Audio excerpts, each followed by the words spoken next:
Com esses dois autorretratos, começamos a falar sobre um episódio importante e grave, crítico na vida do artista, a doença. Em 1792, ele com 46 anos, viaja para Sevilha e lá tem uma crise de saúde gravíssima que o deixará cego, surdo e paralítico por 1 ano. Surdo para o resto da vida.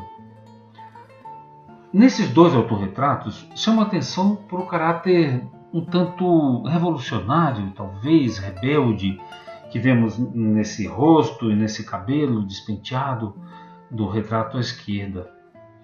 E a impressão que esses retratos me dão é que esse artista de grande sucesso, naquele momento de sua vida, me passa a ideia de que há uma rebeldia semelhante à que veremos num grande popstar do rock ou algo assim.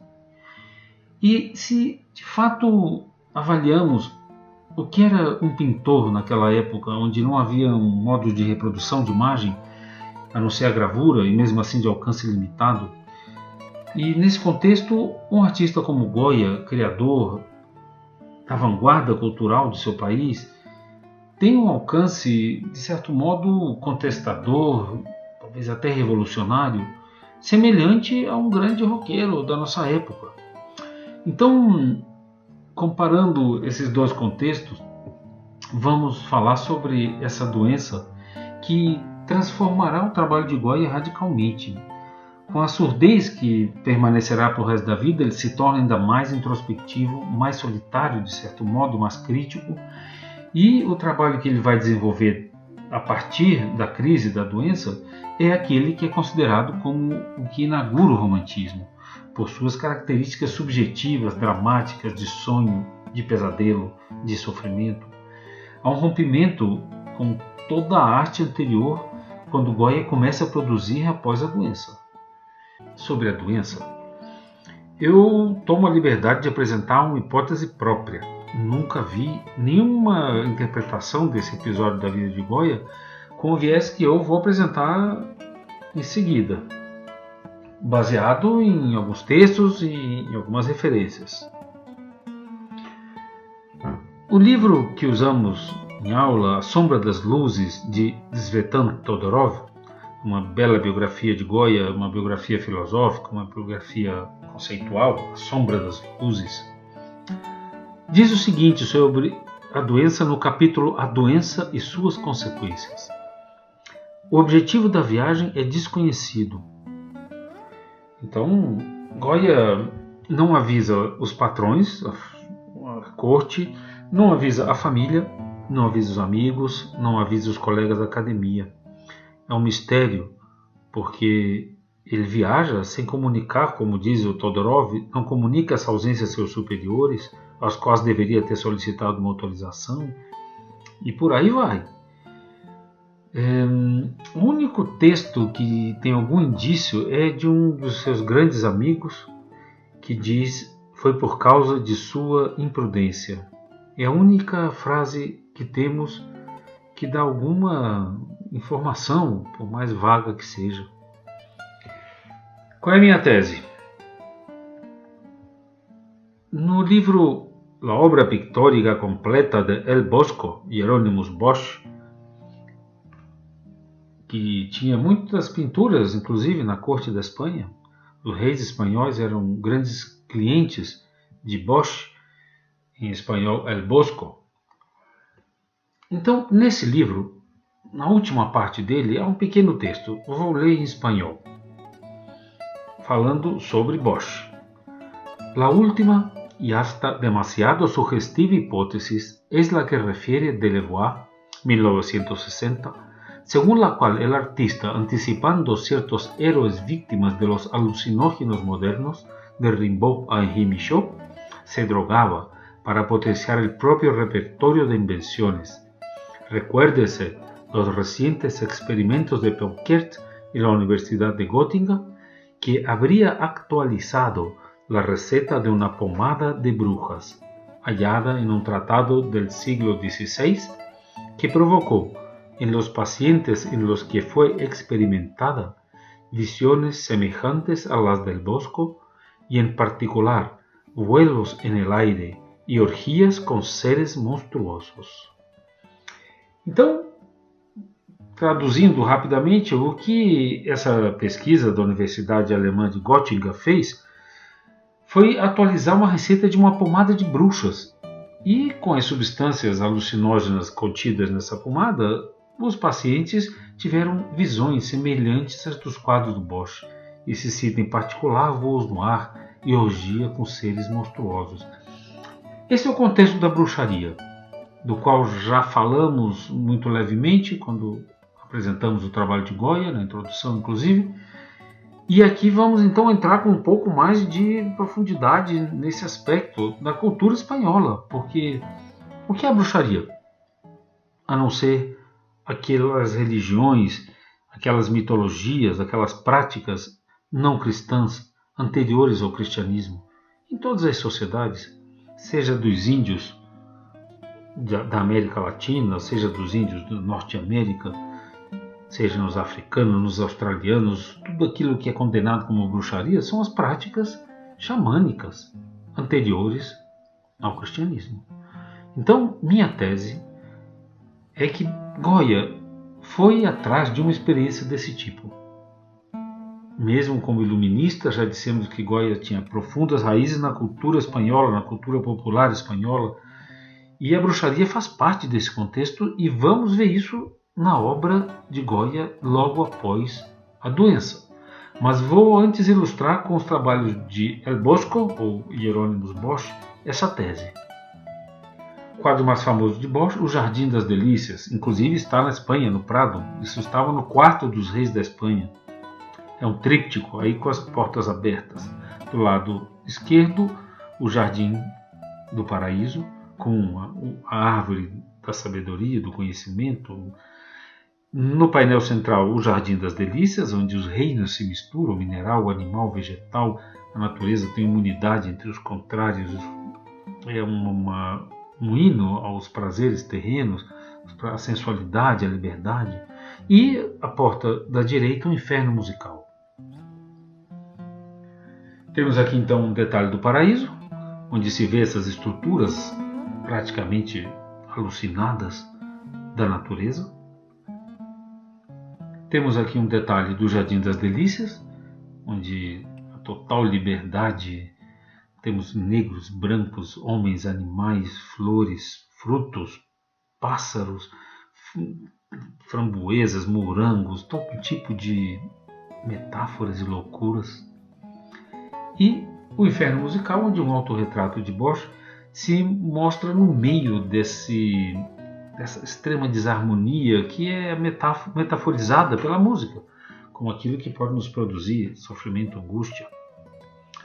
E no quadro Tentações de Santo Antão, que existe inclusive uma versão no MASP em São Paulo desse painel central, vou chamar a atenção aqui justamente para um detalhe do painel do lado esquerdo, com Santo Antão voando no ar com esses monstros, chamando a atenção para a modernidade, inclusive, dessas figuras. E até mesmo algo humorístico, como esse casal navegando no espaço montados nesse peixe. E nesse painel também temos essa cena de incêndio com demônios voando pelo ar. Então, esse é o universo de Bosch que já vimos, talvez, ligado a essas práticas xamânicas ou a chamada bruxaria, onde se usariam substâncias que promoveriam um tipo de experiências e visões retratadas na obra de Bosch. Então, quando Goya começa a pintar um ano após essa doença, esse é o tipo de trabalho que ele vai produzir. Vou novamente mostrar Hieronymus Bosch e Goya após a doença. Então, Goya vai começar a fazer trabalhos, imagens, refletindo uma espécie de pesadelo e de experiências muito aterrorizantes. Refletindo, é a minha tese, uma péssima experiência que teve ao buscar esse tipo de contato com o universo da bruxaria. Então, ele faz um conjunto de pequenos trabalhos, todos com essa luz que parece que invade a cena e todos com temas trágicos extremamente desagradáveis, e envia para a academia um texto apresentando esses trabalhos. Então ele vai dizer: para ocupar a minha imaginação mortificada na consideração dos meus males e para ressarcir em parte os grandes gastos que me ocasionou, me dediquei a pintar um jogo de quadros de gabinete, em que consegui fazer observações as que regularmente não dão lugar às obras encarregadas, encomendadas, e na que o capricho e a invenção não têm limites. Então se justifica entregando esses trabalhos na academia, dizendo que são obras de capricho e fantasia, de invenção, que ele conseguiu fazer após a doença. Então a tese é essa: Goya, após essa experiência, fica surdo e com essa surdez e com essa experiência se tornará um artista ainda mais crítico, mais subjetivo, com um mundo interior ainda mais intenso e com um olhar mais isolado, portanto, mais crítico da realidade. Esse belíssimo retrato, que segue após os quadros da doença, foi feito um pouco antes da doença e é do amigo que o acolhe e vai ajudar ele a se recuperar. É um dos retratos mais claros, mais racionais, mais limpos de Goya. Chama atenção para os detalhes da roupa, os brilhos do tecido, a qualidade do retrato propriamente. É um retrato de tão alta qualidade que lembra um pouco os retratos feitos por Davi, o neoclássico francês. É uma das obras de Goya de mais lucidez. E aqui está a questão afetiva, o retrato de um grande amigo. Em Goya vamos ver nos retratos essa variação do caráter da relação dele com o retratado. Então, ao fazer o retrato de um grande amigo, essa relação afetiva transparece em cada pincelada, na escolha das cores, na dignidade da figura, na composição equilibrada. Aí está o retrato, então, de Dom Sebastián Martínez y Pérez, que tinha uma coleção de arte e de literatura, na qual Goya deve ter usado enquanto estava em recuperação. Então, aí está o retrato de um amigo. E esses são os trabalhos, então, que ele continua fazendo após a doença. Aqui, Assalto na Carruagem, chama atenção para as figuras mortas no chão, o homem que pede pela sua vida e essas montanhas que parecem ter vida própria atrás da carruagem no fundo da paisagem. Já não é mais o mesmo artista, passou por experiências muito duras, mas continua com relações muito frutíferas com os nobres e a sociedade da Espanha daquela época. Esses são dois retratos do Duque de Alba, um nobre iluminista, uma figura de alta representatividade na sociedade espanhola, inclusive envolvido com situações políticas e tentativas de liberalizar o regime. E Goya se torna amigo desse homem riquíssimo. Aqui temos dois retratos. O Duque de Alba era músico, estava com uma partitura de Haydn nas mãos, no quadro à esquerda, e a dignidade extrema do quadro à direita, onde o Duque está com toda a sua autoridade e dignidade.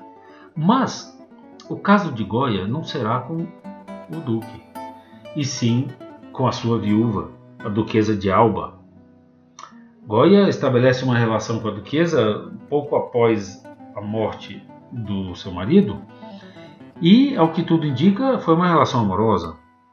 No livro do Tzvetan Todorov, chamado Cura e Recaída, o capítulo dedicado à Duquesa de Alba, porque Goya com certeza se vê prestigiado com essa relação de uma das mulheres mais bonitas, mais liberais e mais ricas da Espanha. Essa relação dura pouco mais de um ano. Então vemos aqui dois retratos, um no início da relação, onde o branco e o vermelho e os dourados das joias e o penteado e o vermelho na cabeça, tudo isso exalta a beleza e a graça da Duquesa de Alba. Ela aponta no chão para a assinatura de Goya. E logo adiante, aqui à direita, o retrato dela já no final da relação. Ela de preto e apontando para o chão onde estaria escrito Solo Goya, somente Goya, tendo a crer que Solo Goya é o desejo de Goya e não o dela, porque tudo indica, nos desenhos e nas cartas, Goya começa a expressar sua decepção, sua frustração, porque a duquesa começa a se interessar por um militar, por outros homens, e ele vai fazer menção a isso em desenhos muito amargos, e veremos a duquesa de Alba daqui a pouco transformada em bruxa. Então temos aqui à direita esse fundo cinza, a própria duquesa vestida de negro. São dois momentos de uma relação amorosa. E aqui está, então, se estamos falando de bruxaria, quadros que têm o tema explicitamente mostrado. Aí está um Beelzebub num sabate de bruxas, terrível, com crianças sendo oferecidas em sacrifício. Ou um quadro igualmente terrível, Voo de Bruxos, onde esse personagem é levado por essas entidades e essa figura que caminha na noite coberta, esse outro homem no chão, desesperado, sugerem que esse voo, na realidade, é uma experiência interna, está acontecendo dentro desses homens. Essa paisagem desolada com esse burro na noite. Então, esse é um desespero. Voltamos a fazer referência ao texto do Bosch e das experiências com a pomada de bruxas, com voos no ar e representados aqui, claro, dentro da iconografia e da subjetividade do Goya e não de Bosch, que era dos Países Baixos e muito anterior, mais medieval.